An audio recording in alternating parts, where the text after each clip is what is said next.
Welcome back to Biology Lectures with Sonam.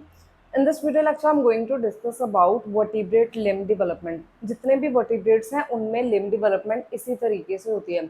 सबसे पहले जो limbs हैं they are mesodermal in origin, means ये mesoderm से arise होती हैं. जो 3 germ layers हैं ectoderm, endoderm, mesoderm, इनमें से जो last mesoderm है इससे limbs बनती हैं.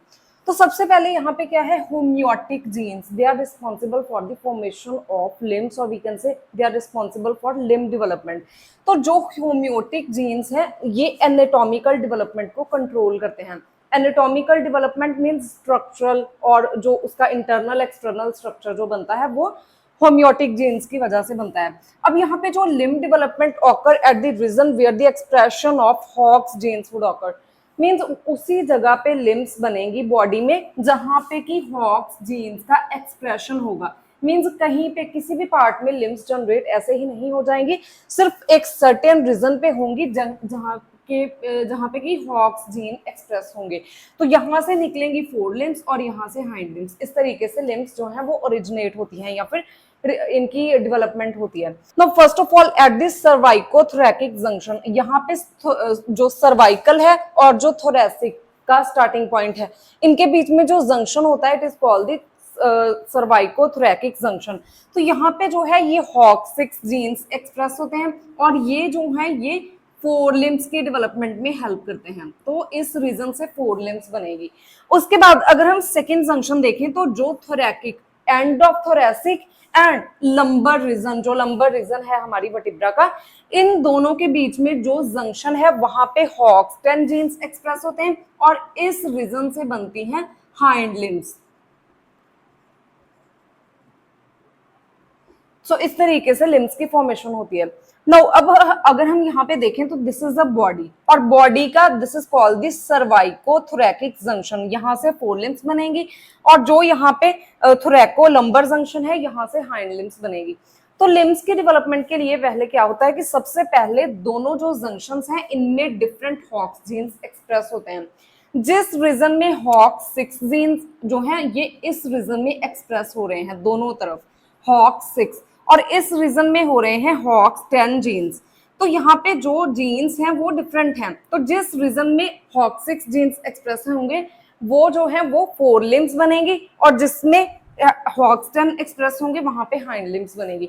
तो सबसे पहले लिम्ब डेवलपमेंट का इनिशियल स्टेप क्या है, सबसे पहले जिस जगह पे लिम्स बनती है वहां पे लिम्ब फील्ड जनरेट होती है. लिम्ब फील्ड मींस इस लिम्ब फील्ड में ऐसे सेल्स हैं जो कि डिवाइड एंड डिफरेंशिएट हो सकते हैं फोर लिम्ब में. और दूसरी जो हाइंड लिम्ब फील्ड है इसमें ऐसे सेल्स हैं जो कि डिवाइड एंड डिफरेंशिएट हो सकते हैं to develop the hind limb. तो यहाँ पे फोर जो लिम्ब फील्ड्स हैं ये इस तरीके से बनती हैं by the expression of Hox 6 and Hox 10 jeans.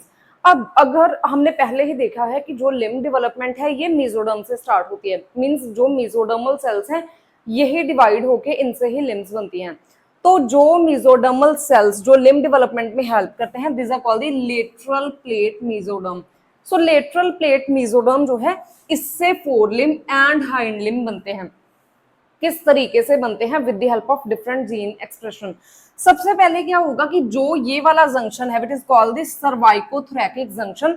यहाँ पे हॉक्सिक्स जीन्स का एक्सप्रेशन होगा जो हमने पहले ही देखा, और हॉक्सिक्स जो है ये इंड्यूस करते हैं एक्सप्रेशन ऑफ अनदर जीन और protein which is called the TBX5. तो यहाँ पे TBX5 जो है ये एक्सप्रेस होंगे प्रोटीन्स. तो जो TBX5 है they induce lateral plate mesoderm to provide FGF10. अब यहाँ पे फाइब्रोब्लास्ट ग्रोथ फैक्टर 10 जो है ये रिलीज होगा, इसका भी लिम्ब डेवलपमेंट में रोल है. अगर हम हाइंड लिम्ब रीजन पे देखें तो यहाँ पे जो हाइंड लिम्ब रीजन की फील्ड है इसमें क्या होता है कि जो सबसे पहले लेटरल प्लेट मेसोडर्म है ये एक्सप्रेस करते हैं हॉक्स 10 जीन्स और इससे हॉक्स 10 प्रोटीन्स बनते हैं. अब ये जो हॉक्स 10 प्रोटीन्स हैं ये दो तरीके के प्रोटीन्स की फॉर्मेशन को प्रमोट करते हैं या फिर इंड्यूस करते हैं. First of all the TBX4 जो कि क्या करते हैं LMP lateral plate mesoderm cell को इंड्यूस करते हैं कि वो FGF10 से क्रिएट करे ताकि वो लिम्ब डेवलपमेंट में जा सके, हाइंड लिम्ब डेवलपमेंट में जा सके. और सेकेंडली यहाँ पे PTIX1 जीन जो प्रोटीन है ये रिलीज होता है या फिर इसकी फॉर्मेशन होती है and this is responsible for strengthening. ये स्ट्रेंथ प्रोवाइड करता है लिम्स को, हाइंड लिम्स को. अब यहाँ पे अगर हम देखें तो this is called the lateral plate mesoderm, ठीक है। और यहाँ पे जो है दिस इज कॉल्ड लिम्ब बड, जो इस तरीके से सबसे पहले लिम्ब फील्ड बनती है, इसमें फिर इस तरीके से जो है इसमें इस तरीके से देन लिम्ब बड्स बनती हैं यहाँ पे चारों तरफ, ठीक है। इस तरीके से क्या बनेगी, लिम्ब बड्स बनेगी। तो यहाँ पे हमने इलेबोरेट करके दिखाया हुआ है कि यहाँ पे this is called the lateral plate mesoderm, यहाँ पे दिस इज कॉल्ड लिम्ब बड, ऐसे बनती है। और इसको इस तरीके से मेसोडर्म ने कवर किया हुआ है। अब यही जो मेसोडर्म है ये बोन बनेंगे, इसी से मसल बनेंगे, और जो भी मेन स्ट्रक्चर्स होती हैं लिम्ब्स में वो बनेंगी सारी। अब जो this is called the ectoderm, जो इसके ऊपर वाली लेयर है यहाँ पे लिम्ब बड को कवर करती है, दिस इज कॉल्ड एक्टोडर्म। तो अब क्या करते हैं कि जो मेसोडर्म सेल्स हैं, अभी हमने देखा कि जो लेटरल प्लेट मेसोडर्म है with the expression of different gene ultimately यहाँ पे जो है FGF10 को ये रिलीज करते हैं। सो here is the presence of lateral plate mesoderm, यहाँ पे इस रीजन में लेटरल प्लेट मेसोडर्म है। और यहाँ पे जो सेल्स हैं मेसोडर्म में वो डिफरेंशिएट हो चुके हैं। जो कुछ सेल्स हैं these are called the mesodermal cells, जो कि यहाँ पे ग्रीन कलर में हैं, और इनको हम बोन सेल्स भी बोलते हैं। इनसे आगे बोन्स की डेवलपमेंट होगी। और यहाँ पे जो रेड वाले हैं these are called the muscle precursor cell, means यहाँ पे जो मेसोडर्मल सेल्स हैं वो डिटरमिन्ड हो चुके हैं कि वो किस मींस सेल में डिवाइड एंड डिफरेंशिएट या फिर फाइनल उनकी कमिटमेंट स्टेज क्या है। तो these are called the muscle precursor cell, इससे आगे बनेगा मसल। अब यहाँ पे जो दोनों टाइप के सेल्स हैं यहाँ पे ये FGF10 को सेक्रेट करते हैं। Now this FGF10 take action on this ectoderm. अब ये जो एक्टोडर्म है जब ये FGF10 इस पे एक्शन लेगा तो यहाँ पे जो एक्टोडर्म सेल्स हैं ये दो तरीके के फैक्टर्स को सेक्रेट करेंगे, one are called the FGF8 and FGF4। अब क्या होता है कि ये जो दोनों FGF8 एंड FGF4 हैं ये दोबारा से मेसोडर्मल सेल्स को यहाँ पे इंड्यूस करते हैं कि वो फर्दर प्रोलिफरेट करें और फर्दर उनकी डिफरेंशिएशन हो। So here is the mesodermal cell under the influence of FGF8 and 4 which is secreted by ectoderm. In the influence of this, the mesoderm cell they promote proliferation and develop certain positional values. For example यहाँ पे जो है anteroposterior polarity and dorsoventral polarity जो है ये इसमें develop होती है। किस तरीके से, सबसे पहले जो मेसोडर्मल सेल्स हैं ये इन दोनों के एक्सप्रेशन के अंडर क्या करते हैं, एक और प्रोटीन को सेक्रेट करते हैं विच इज कॉल्ड WNT। तो जिस साइड WNT बनेगा वो वेंट्रल साइड बनेगी। तो इस तरीके से डॉर्सो वेंट्रल पोलैरिटी बनती है। दूसरा यहाँ पे ये सोनिक हेजहॉग को सेक्रेट करते हैं। तो जिस साइड सोनिक हेजहॉग सेक्रेट होगा वो साइड जो है वो यहाँ पे पोस्टीरियर साइड बनेगी। तो इस तरीके से डॉर्सो वेंट्रल एंड एंटीरियो पोस्टीरियर जो पोलैरिटी है इसमें बनती है। उसके बाद अगर हम देखें तो जो प्रॉक्सिमल डिस्टल पोलैरिटी है it is give by FGF, means FGF क्या करता है, प्रॉक्सिमल डिस्टल पोलैरिटी को भी प्रोवाइड करता है। लेकिन जो यहाँ पे मेसोडर्मल सेल्स हैं they provide the which type of limb develop, कि वो फोर लिम्ब वहां पे डेवलप होगी या फिर हाइंड लिम्ब डेवलप होगी, ये बताता है मेसोडर्म जो उस रीजन में होगा। उसके बाद जो पोजिशनल वैल्यूज हैं अभी हमने देखा कि dorso ventral and anterior posterior ये भी प्रोवाइड करता है मेसोडर्म।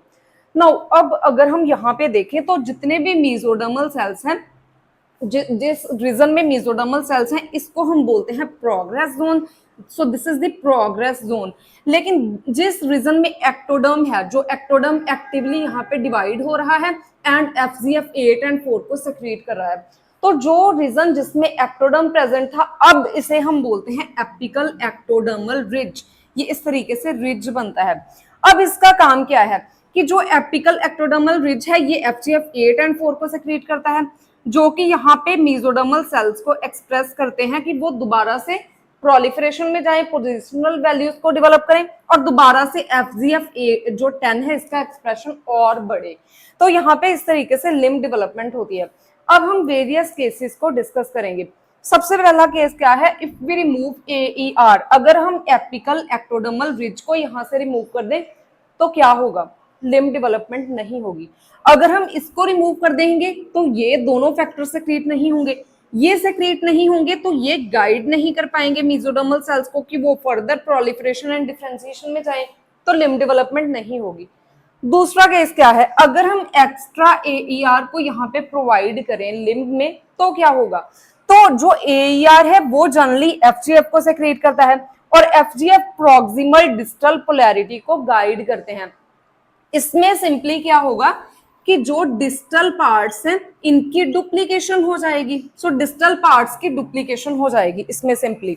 उसके बाद अगर हम थर्ड केस में देखें तो at the four limb but the leg mesenchyme is placed. Leg mesenchyme means leg mesoderm. तो मेसोडर्म का क्या काम है, किस तरीके की डेवलपमेंट लिम्ब डेवलपमेंट होगी वो कौन बताता है, लिम्ब मींस मेसोडर्म बताता है। तो अगर हम यहाँ पे फोरलिम्ब की जगह पे लेग मेसोडर्म को प्लेस करें तो क्या होगा, वहां पे जिस रीजन में फोरलिम्ब बनेगी अब वहां पे लेग मेसो जो लेग की डेवलपमेंट होगी, क्योंकि इस रीजन में लेग मेसेंकाइम है और ये लेग की डेवलपमेंट ही करेगा।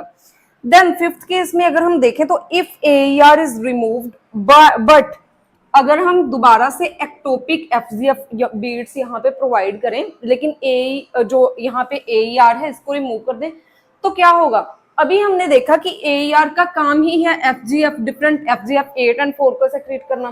तो अगर हम एक्टोपिकली FGF 8 एंड 4 प्रोवाइड करें और इस रीजन को रिमूव कर दें तो लिम्ब डेवलपमेंट नॉर्मल हो जाएगी, बिकॉज इसका भी क्या काम है, इन दोनों फैक्टर्स को रिलीज करना। अब यहाँ पे ध्यान से देखिए, यहाँ पे दो बर्ड्स हैं, bird A and bird B, और ये डेवलपमेंटल स्टेजेस के डिफरेंट स्टेप्स पे या डिफरेंट जो है फेजेस में हैं। जो बर्ड A है ये अर्ली डेवलपमेंट में है, मींस इसमें अर्ली डेवलपमेंट हो रही है। देन दी बर्ड बी में इसके कंपैरेटिवली लेट डेवलपमेंट चल रही है, अभी कुछ ही स्ट्रक्चर्स बनी हैं। तो बर्ड ए में क्या है, ह्यूमरस बन चुकी है तो इसे हम बोल देंगे स्टाइलोपॉइड। उसके बाद रेडियो अल्ना, ये दोनों बोन्स भी बन चुकी हैं, दिस इज कॉल्ड ज़्यूगोपॉड। और जो है इस region is called autopod and this region में जो है AER और मेसोडर्मल सेल्स जो है ये प्रेजेंट हैं, जो कि आगे मेटाकार्पल एंड कार्पल की प्रोडक्शन करेंगे। तो ये रीजन जो होता है दिस इज कॉल्ड ऑटोपॉड। लेकिन अगर हम बर्ड बी में देखें तो यहाँ पे ओनली ह्यूमरस की फॉर्मेशन हुई है, कोई रेडियो अल्ना नहीं है, तो डेवलपमेंट इसमें लेट चल रहा है, मींस स्टाइलोपॉड की डेवलपमेंट हुई है और ज़्यूगोपॉड अभी डेवलप होना है और इसमें ऑटोपॉड जो है वो अभी डेवलप होना है। लेकिन अगर हम यहाँ पे क्या करें कि दो टाइप की एक्सचेंजेस करें, ध्यान से देखिए, अगर हम यहाँ पे AER को एक्सचेंज करें, AER क्या है, एपिकल एक्टोडर्मल रिज, अगर हम इसको दोनों बर्ड्स में एक्सचेंज करें मींस इसका जो AER है इसको यहाँ पे ट्रांसफर करें और इसके AER को यहाँ पे ट्रांसफर करें तो क्या होगा, AER का काम क्या है, सिर्फ यहाँ पे FGF 8 और 4 को प्रोवाइड करना और मेसोडर्म को गाइड करना कि वो आगे लिम्ब डेवलपमेंट में जाए। तो नॉर्मल लिम्ब डेवलपमेंट होगी, इसमें भी नॉर्मल होगी, इसमें भी नॉर्मल होगी, तो इस केस में नॉर्मल लिम्ब डेवलपमेंट होगी। लेकिन अगर हम इसकी जगह पे मेसेंकाइमल जो सेल्स हैं या फिर जो मेसोडर्मल सेल्स हैं उनको एक्सचेंज करें दोनों बर्ड्स में, मींस इसके मेसोडर्मल सेल्स को इसमें डालें और इसके मेसोडर्मल सेल्स जो इस रीजन में है इसको इसमें प्लेस करें तो क्या होगा।